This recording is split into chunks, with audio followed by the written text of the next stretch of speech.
শীতের সময় বিকালবেলা কম বেশি সবারই কিন্তু ভাজা পোড়া জাতীয় কিছু খেতে অনেক বেশি ইচ্ছা করে।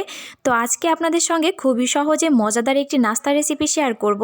হ্যালো এভরিওয়ান, আসসালামু আলাইকুম। আশা করছি যে যেখানে আছেন ভালো আছেন। আলহামদুলিল্লাহ আপনাদের দোয়াতে আমিও অনেক ভালো আছি। নাস্তাটি তৈরি করার জন্য একটা পাত্রের ভেতরে আমি গ্রেট করা আলু এবং গাজর দিয়ে দিয়েছি। এখন আমি দিয়ে দিলাম 2 ঘন্টা আগে ভিজিয়ে রাখা মসুরির ডাল। এখন আমি দিয়ে দিলাম পরিমাণ মতো পেঁয়াজ কুচি, রসুন কুচি এবং কাঁচামরিচ কুচি। এখন দিয়ে দিব টেস্ট অনুযায়ী ধনেপাতা। আপনারা অবশ্যই কিন্তু ধনেপাতাটা দেওয়ার চেষ্টা করবেন, তাহলে কিন্তু খেতে বেশি মজা লাগে। এখন আমি দিয়ে দিব টেস্ট অনুযায়ী লবণ, পরিমাণ মতো হলুদের গুঁড়া এবং ধনে গুঁড়া। ক্রিস্পি করার জন্য আমি এখন এর ভেতরে দিয়ে দিলাম 1 টেবিল চামচ পরিমাণে চালের গুঁড়া। আপনারা চালের গুঁড়ার পরিবর্তে কর্নফ্লাওয়ারটাও ব্যবহার করতে পারেন। এখন আমি এর ভেতরে 1.5 টেবিল চামচ পরিমাণে দিয়ে দিয়েছি ময়দা। আপনারা চাইলে এখানে বেসনটাও ব্যবহার করতে পারেন। এখন আমি এর ভেতরে একটা ডিম দিয়ে দিয়েছি। ডিমটা দেওয়ার পরে এখন আমি হাতের সাহায্যে একটু ভালো করে মাখিয়ে নেব। আপনারা খেয়াল করলে দেখতে পারবেন আমি কিন্তু একটু প্রেসার দিয়ে মাখানোর চেষ্টা করছি।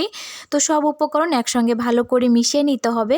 এই নাস্তাটা কিন্তু তৈরি করতে একদমই কম সময় লাগে, আর খেতেও কিন্তু অনেক বেশি মজা লাগে। আপনারা একবার হলেও ট্রাই করে দেখতে পারেন। আপনারা কিন্তু চাইলে সন্ধ্যায় অথবা বিকালের নাস্তায় এই রেসিপিটি রাখতে পারেন চায়ের সঙ্গে।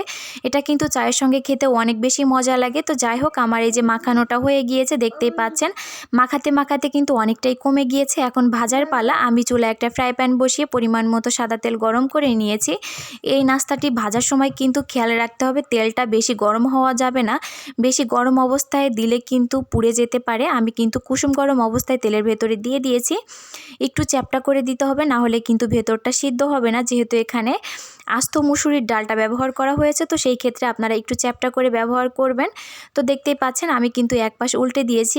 কালারটা কিন্তু এখনও বেশি পরিমাণে চেঞ্জ হয়নি। আমি চুলার আঁচটা মিডিয়ামে রেখে এখন ভেজে নিব। তো দেখতেই পাচ্ছেন আমি উল্টে পাল্টে দিয়েছি। এখন আমি চুলার আঁচটা বাড়িয়ে দিব। বাড়িয়ে তারপরে আরেক পাশ ভালো করে ভেজে নিব, যেন ভালোভাবে ক্রিস্পি হয়ে যায়। দেখতে পাচ্ছেন কালারটা কিন্তু চেঞ্জ হয়ে গিয়েছে। আমার কিন্তু ভাজা হয়ে গিয়েছে। এখন আমি তেলের ভেতর থেকে তুলে নিব। আপনারা দেখেই কিন্তু বুঝতে পারছেন খেতে কত বেশি মজা হয়েছে, আর খাওয়ার সময় কিন্তু খুবই বেশি মজা লাগছিল।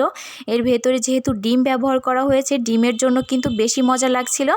তো যাই হোক, আমি কিন্তু একে একে তেলের ভেতর থেকে তুলে নিয়েছি। এখন আমি বাকিগুলাও সেম প্রসেসে ভেজে নিব। দেখতেই পাচ্ছেন আমি কিন্তু সেমভাবে তেলের ভেতরে বাকিগুলাও দিয়েছি।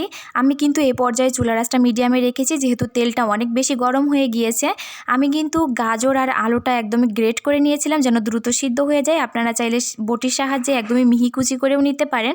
তো এক পাশ ভাজা হয়ে গিয়েছে, আমি এই যে উল্টে দিয়েছি। আমার কিন্তু ভাজা হয়ে গিয়েছে। আমি এই যে একটা পাত্রে নামিয়ে নিয়েছি। মাশাআল্লাহ, জাস্ট কালারটা দেখেন কতটা বেশি লোভনীয় লাগছে, আর খেতেও দারুণ মজা হয়েছিল। আজকের ভিডিওটি ভালো লাগলে অবশ্যই একটা শেয়ার দিবেন। ধন্যবাদ সবাইকে, ভালো থাকবেন।